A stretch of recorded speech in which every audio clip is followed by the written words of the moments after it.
Hey everyone! Welcome to today's video. I'm so glad you're here, because we're diving into something that impacts all of us: mental health.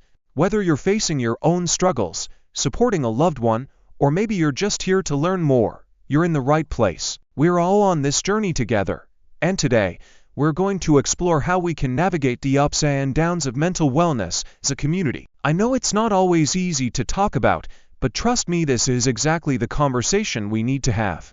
I'm about to share powerful tips, real-life stories, and a community of support that gets it. So, stay tuned till the end, you won't want to miss it. A few years ago, I was at a point where everything felt too much. I was overwhelmed, constantly anxious, and honestly, I felt completely lost.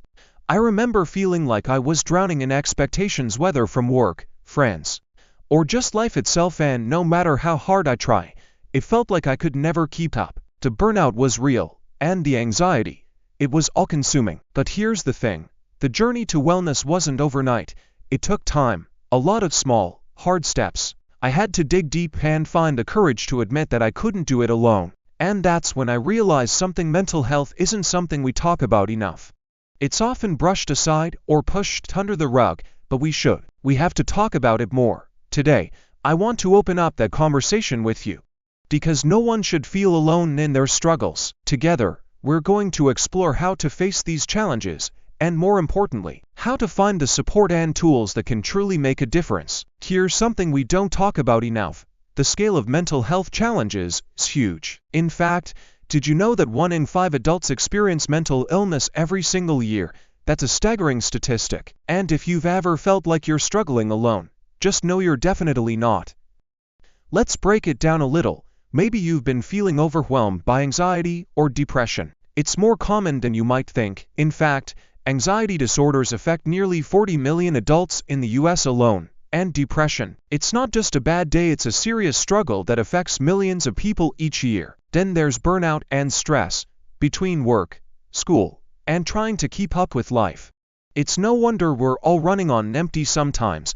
Burnout is so real. We push ourselves to the limit and forget to pause and take care of our own well-being. And let's talk about loneliness. We've all been there, feeling disconnected, or like you're living in a world full of people, but no one really understands. Loneliness isn't just being by yourself, it's feeling isolated even when you're surrounded by others. It's a deep, painful feeling that's much more common than we realize. Lastly, there's the constant pressure to perform, whether at work, school, or even in your personal life. Society tells us to do more, be more, and achieve more. But that pressure can be overwhelming, and it's easy to start thinking you're falling short. These struggles, they're real. And if you're feeling any of these things right now, just know it's okay. You're not broken, you're not failing, you're human. And together, we're going to face these challenges and find ways to cope, heal, and thrive. Alright, it's time to bust some myths. You've probably heard a lot of misconceptions about mental health, and today, we're setting the record straight. So, let's get into it. Myth number 1. Mental health struggles are a sign of weakness. Okay, here's the thing: mental health challenges are not a sign of weakness, they are part of being human. Whether it's anxiety, depression, or stress, these struggles are incredibly common. In fact, you're stronger for acknowledging your challenges and seeking help. That's real strength. Remember, mental health is just as important as physical health. No one would say a sprained ankle is a weakness, right? It's the same with mental health. You're taking care of your mind, just like you'd take care of your body. Alright, let's move on to myth number 2. Myth number 2, if you're strong enough, you'll just snap out of it. I wish it was that easy. The reality is that mental health challenges don't just go away with a snap of your fingers. They take time, care, and often, professional help. It's like saying you'll just snap out of a cold. Doesn't work that way. Sometimes it's about getting the right support, learning healthy coping strategies, or even reaching out to a therapist. Healing takes time, and that's okay. So, no more snap out of it nonsense. It's okay to ask for help. It's actually the most empowering thing you can do. Alright, we've busted some myths, now you know. Let's keep this conversation going and share the truth about mental health. Alright, let's talk about some practical steps you can take to start navigating your mental health journey today. These aren't quick fixes, but small, powerful steps that can lead to real healing. So, let's dive into it. Tip number 1. Open up and talk about it. I know it's not easy to talk about mental health. Sometimes it feels like you're burdening someone or that no one will understand. But trust me when I say talking to someone can be transformative. Whether it's a close friend, a family member, or even a professional, just saying how you feel is the first step toward healing. You don't have to have all the answers. You just need to be honest about where you are. It's okay to not be okay. Remember, you're never alone in this. Reaching out can help you feel supported, understood, and less isolated. Tip number 2. Self-care routines. Now, I know we all hear self-care, and we think, yeah, that's great, but who has time for that? But hear me out, self-care isn't selfish, it's essential. Start small, take a 10-minute walk outside, sip on your favorite tea, or spend just 5 minutes journaling your thoughts. It doesn't need to be this big, elaborate thing. It's about finding those small moments that allow you to recharge and reconnect with yourself. When you take care of your mind and body, you're building a foundation of wellness that helps you handle life's challenges with more resilience. Tip number 3. Set realistic goals and expectations for yourself. Listen, healing doesn't happen overnight.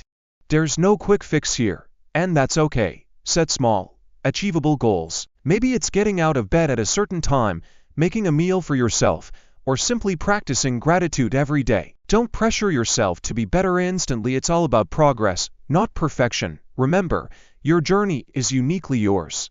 Don't compare your progress to others. Be kind to yourself. Tip number 4. Build a supportive network. This one is huge. Surround yourself with people who understand, who listen without judgment, and who genuinely support your growth. Find your tribe, the people who make you feel safe and seen. This could be family, friends, or even a community group. These are the people who will help lift you up when you're feeling down and remind you that you're not alone in this. Building a support network isn't about having all the answers, it's about having the right people who encourage you to keep moving forward, no matter what. So, there you have it. Talking about it, making time for self-care, setting realistic goals, and finding your tribe. These are your tools for navigating mental health. Take them one step at a time. And remember, you're not alone on this journey. Okay, so we've talked about how to take care of yourself, but how do you support the people you care about when they're struggling?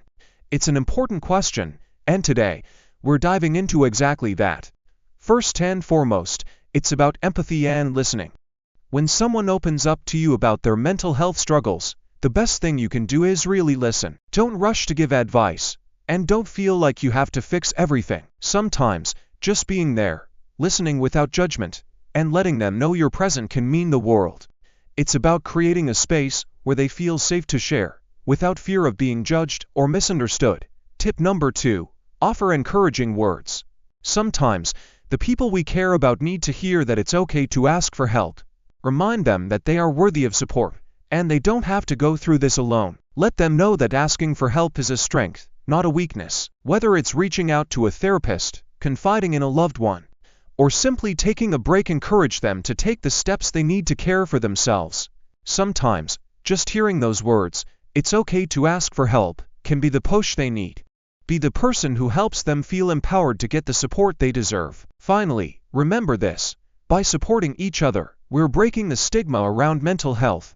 When we make it okay to talk about mental health, when we offer empathy, support, and encouragement, we create a culture of openness and honesty. So, let's keep these conversations going.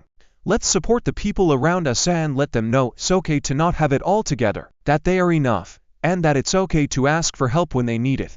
By doing this, we can help more people feel seen, heard, and supported. So, let's continue this journey together and let's support each other along the way. You've made it this far, and that shows you care about your mental health and the well-being of others. And you're definitely not alone on this journey. So, here's what I want you to do. Drop a comment below and share how you are navigating your mental health. Whether it's a tip that's worked for you, a question you have, or simply your own personal story, I'd love to hear from you. Let's create a community where we can support one another, share ideas, and encourage each other every step of the way. No matter where you're at, your voice matters. And hey, if you know someone who could benefit from this conversation, share this video with them. You never know how much your kindness and support can make a difference in their life. Also, if you want more videos on mental health, wellness, and how to live your best life, hit that subscribe button and join our amazing community. We've got so much more to talk about, and I want you to be a part of it. Together, we're building a space of understanding, growth, and support. So, let's keep this conversation going.